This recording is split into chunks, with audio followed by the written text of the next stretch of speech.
97, 98, 99, 100, 101. കർത്താവേ, ഇത് 100 രൂപ കൂടുതലുണ്ടല്ലോ. പങ്കച്ച, അങ്ങനെ വരാൻ വഴിയില്ലല്ലോ അപ്പച്ച. ഞാനിത് 3ാമത്തെ പ്രാവശ്യമല്ലേ എണ്ണിച്ചെക്ക് ചെയ്യുന്നത്. ഇതിനു മുമ്പ് പൈസ കുറവ് വന്നിട്ടുണ്ട്.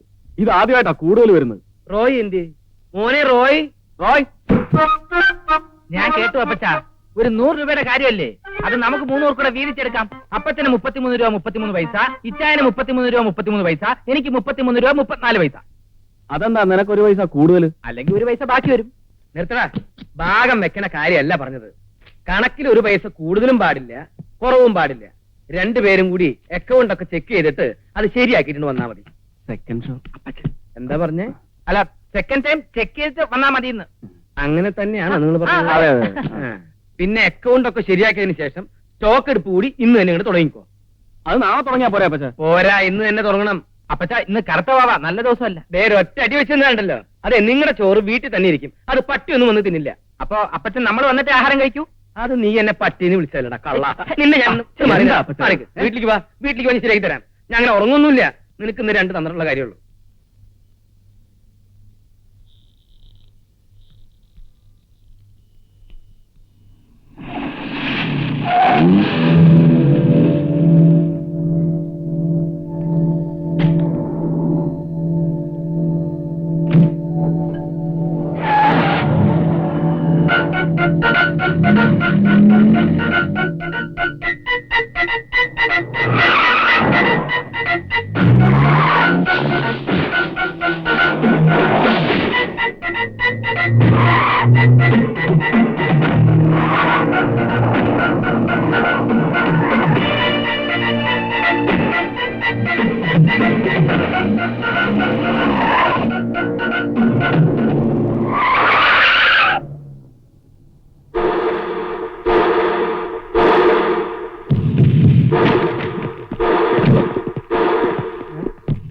बाहर आ जाइए साहब. वो रुपये का बैग हमें दे दो. ഇതിപ്പോ എന്താ പുതിയൊരു ഭാഷ? बोला ना, वो रुपये का बैग दे दो और चुपचाप चले जाओ. ഏയ്, മലയാളം അറിയില്ലേ? क्या? മലയാളം അറിയില്ലേന്ന്? अरे भाग रहे हैं. अरे जल्दी चलो.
കർത്താവെ അനുഗ്രഹിക്കണമേ. മിശിഹായെ അനുഗ്രഹിക്കണമേ. മിശിഹായെ ഞങ്ങളുടെ പ്രാർത്ഥന കേൾക്കണമേ. പരിശുദ്ധമറിയമേ, ഞങ്ങൾക്ക് വേണ്ടി അപേക്ഷിക്കണമേ. ദൈവകുമാരന്റെ പുണ്യജനനി, ഞങ്ങൾക്ക് വേണ്ടി അപേക്ഷിക്കണമേ. ദാവീദിന്റെ കോട്ടെ, ഞങ്ങൾക്ക് വേണ്ടി അപേക്ഷിക്കണമേ.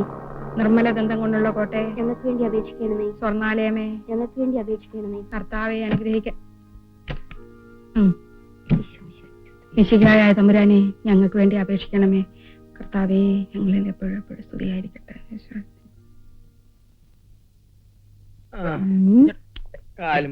മുതലാളി ഇന്നും നല്ല കണ്ടീഷനിലാ വരവ്. എന്നതാ ഇത്?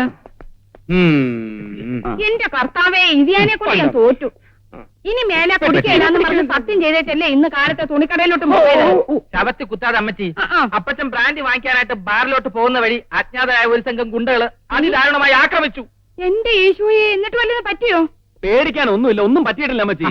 എന്തിനാ ഇച്ചായ കള്ളം പറയുന്നത്? ഞങ്ങൾ തക്ക സമയത്ത് ചെന്നില്ലായിരുന്നെങ്കിൽ അവന്മാരെല്ലാം കൂടി അപ്പച്ചനെ ഇടിച്ച് കൊന്നേനെ. ദാടാ, എന്ന് പറഞ്ഞാൽ പിന്നെ അപ്പച്ചൻ അങ്ങനെ വല്ലതും സംഭവിച്ചു പോയിരുന്നെങ്കിൽ അമ്മച്ചിക്ക് ഉണ്ടാകുന്ന ദുഃഖം അപ്പച്ചൻ ഒന്ന് ആലോചിച്ച് നോക്കിയേ.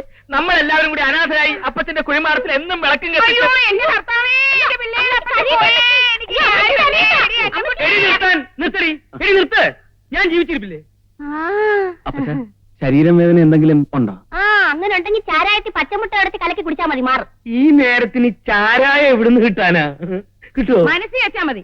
അയ്യടാ, ഇനി അതിന്റെ പേരും പറഞ്ഞ് ചാരായം കുടിക്കാവുന്നതായിരിക്കും. ചാരായൊന്നും വേണ്ട അപ്പച്ച. 3-4 കാഞ്ഞിരം കുരുവും 4-5 പാവയ്ക്കയും കുറച്ച് ഇഞ്ചിയും കൂടെ ആവണക്കെണ്ണയിൽ അരച്ച് കലക്കി കുടിച്ചാൽ മതി. അത് നിന്റെ അപ്പം കുടിക്കും. അതന്നെ ഏതെന്നെ? അവൻ പറഞ്ഞ നേരാ. തലയ്ക്ക് സുഖമില്ലെങ്കിൽ എന്താ ചെയ്യാ, ഭാര്യ ആയാലും അല്ലേ?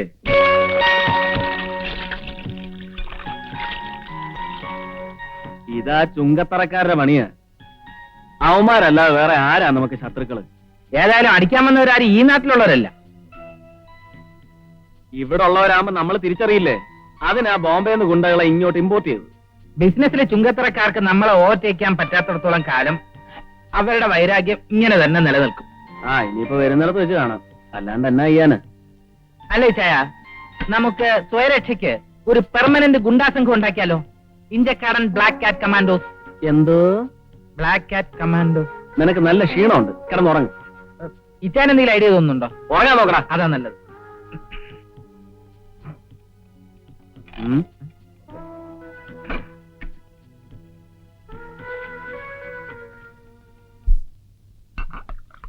മതി, നീ വന്നേരെ.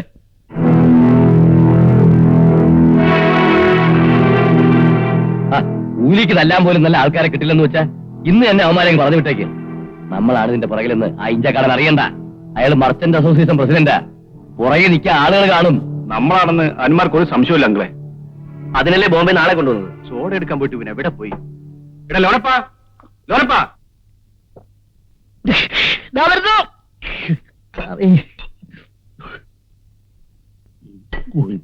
നീ എന്താടാ ലോനപ്പ ഇങ്ങനെ കിടന്ന് ഓടുന്നത്? സോഡ വെക്കുന്ന ആസ്ട്ര എടുക്കാൻ വന്നതാ. ഉടുക്കലത്തെ ഒരു കുടി. എത്ര നേരമായി ചോറും വിളമ്പിച്ചുകൊണ്ട് കാത്തിരിക്കുന്നത്? അവരെന്നാണ് ഇത്രയും പറഞ്ഞുകൊണ്ടിരിക്കുന്നത്? അവർ ഇഞ്ചക്കാട്ടുകാരെ തറവെട്ടിക്കുന്ന കാര്യം പറഞ്ഞുകൊണ്ടിരിക്കുക. അപ്പച്ചന്റെ ജോലിക്കാരനായിരുന്ന ഈ ഇഞ്ചക്കാടൻ ഇപ്പൊ വലിയ മുതലാളിയായപ്പോ നമ്മളോട് മത്സരിക്കാൻ വന്നിരിക്കുക. പണ്ട് ഇച്ചായൻ ചരക്കെടുക്കാൻ ബോംബെക്ക് പോകുമ്പോ ഇവനെ കൂട്ടിന് കൊണ്ടുപോയപ്പോഴേ ഞാൻ പറഞ്ഞതാ സൂക്ഷിക്കണമെന്ന്. അന്നവൻ വെറും മത്തായി. ഇന്നവന് കാശുണ്ടായപ്പോ ഇഞ്ചക്കാടൻ മത്തായി. ഇഞ്ചക്കാടൻ മത്തായി. അവന് ബുദ്ധി ഉള്ളതുകൊണ്ടാണ് അവൻ കാശുണ്ടാക്കിയത്. നിനക്കൊക്കെ ബുദ്ധി ഉണ്ടാക്കി നീ ഉണ്ടാക്കടാ. ഓരോരുത്തർക്ക് വിധിച്ചതേ അവനവന് കിട്ടൂ. അല്ലാതെ വെട്ടിപ്പിടിക്കാൻ നോക്കിയിട്ടൊന്നും കാര്യമില്ല. മതി കുടിച്ചത്. ഒന്നുമല്ല കഴിക്കാൻ നോക്ക്. അതിനിവിടെ കഴിച്ചോണ്ടിരിക്കുവല്ലേ? ഇവരാ അവിടുന്ന്.